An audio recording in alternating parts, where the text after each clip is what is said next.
Man, you may be seated. God made it all. We still on evolution. This book is designed, they don't want us to be ignorant saints of the scriptures. That's why this book bring out everything he bring it out so in detail. He don't want you to be ignorant. And especially concerning evolution, that you evolve from animal life. And this book is great, so you will know what you are talking about when someone says something to you. That's why we ought to study them, and we ought to take them to heart. Okay, now last week we was talking about it. This week we're going to be talking about it. Next week we're going to be talking about it because they want you to know. They want you to know what? Creation versus evolution. They want you to know this. They want you to know. Well, okay. Can you read, sister? Contemplating the topic and read. Someone suggested that after Genesis 1:1, everything else in the Bible is commentary. Did you hear that? After Genesis 1:1, Genesis 1:1 says it all about creation. Now the rest just fall, and it explains how he did it and everything. But Genesis 1:1 says what? In the beginning, God created heaven and earth. That's the first thing in the Bible. That's what started it. He said, in the beginning, God created the heaven and the earth. Because we last week, in the beginning, this, as we know it this way, we know it was what? Last week, what was this world before God spoke into existence?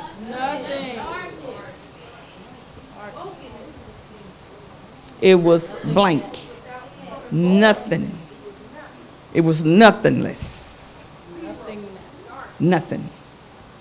Darkness, nothing. Nothing was here. That's it. That's all it was. Okay. Read. There might be some truth to this. After reading the statement, in the beginning God created the heaven and the earth, what else is there to say? From that point forward, the rest of the Bible is the story of what happened in the realm of creation, how God interacted with his creation, and his plans to restore what he created to its original condition. Quite interesting are the parallels between the first two chapters of the book of Genesis and the last chapter of the book of Revelation. However, Genesis 1:1 is not the only verse in the Bible that refers to God as the creator of all things. Okay. Although the Hebrew scriptures were given to the people of Israel, Paul pointed out that the Gentiles also received revelation. Okay. Now, we're going to stop right there with that. Okay, turn to page 14 and to reject and read. To reject the biblical account of creation is to reject the idea that creation testifies to the Creator's eternal power and Godhead. See, I'm going to tell you something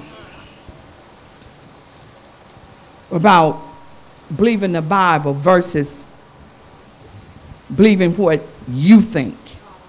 See, that's what messes up. That's what messed up this thing. Man believe what he want to believe. And even in here, we can teach you and teach you and teach you and teach you.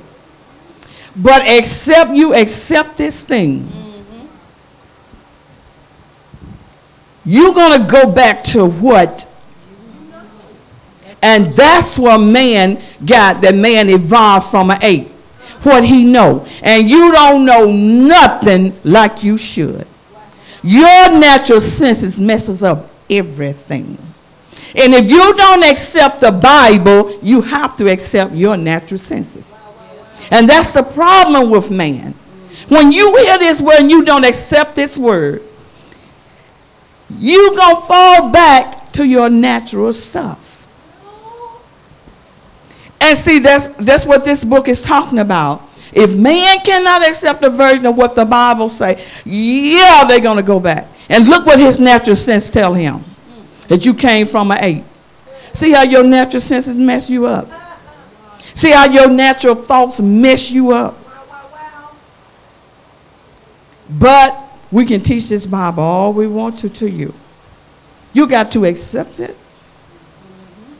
You got to accept it. If man had accepted the account of this, instead of we try to go back, even we can get saved. Listen, when you get saved, your spirit is gone out of you. God's spirit is in you. So you don't have no natural sense to fall back to if you really get saved. See, when you fall back to the natural, evolution, you know, it's going to, okay, if man evolved from a ape, whatever, that means that we don't have no soul, y'all. Hey, let me y'all say, hey, let's take these long dresses off. Randy, you can do, you know, do it real good. Let's put on these 5-inch heels. Let's put on these, woo, let's let it, honey, because we ain't got no soul.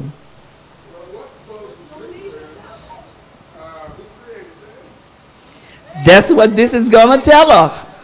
This is what how smart man think he is. When you fall back to your natural, you make a total. If you don't accept this, and even when we be teaching and preaching to you, and you walk and you do what you do, you fall back to the natural. You're going to either accept it or you're going to reject it. You're either going to live by it or you're going to go back to your natural. And I promise you, just like they natural messed them up, your natural mess you up. But we can tell you, and we can tell you, and we can tell you, and we can tell you. This Bible will help you if you let it. If you don't let it, you're going to remain the same. If you don't let it change your thoughts, you're going to remain the same. That's what falling back when you throw this Bible away. That's what made man come up with this. That's what made man try to go back and prove everything in the Bible is wrong. And all he does is what? Make a fool out of himself. That's all you do. Like the Red Sea. They said it didn't have but 2 feet of water.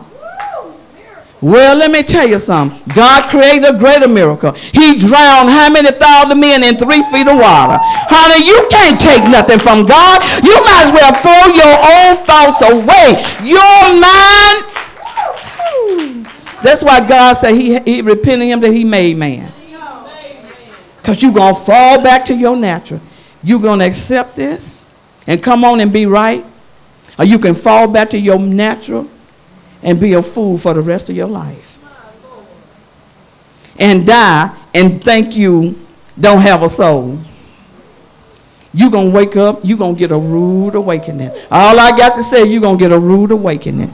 Man going back to his natural. And this book is going to tell us, well, let's go on and get to it. All the things that scientists are using to disprove this thing, God made that.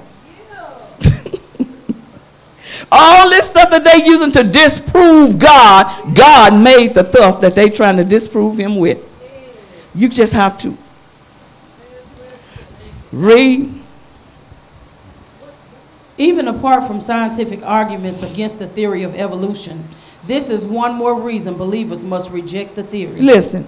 It not only minimizes or dismisses what the first 2 chapters in the Bible have to say about the subject, but it also rejects what Scripture has to say about its revelatory value. If God did not create all things, as the Scripture says, the universe does not declare the glory of God. No, it doesn't. This notion contradicts not only what Paul wrote, but also the magnificent words of David. Now, They said that, no, come on and read it. It's finna tell you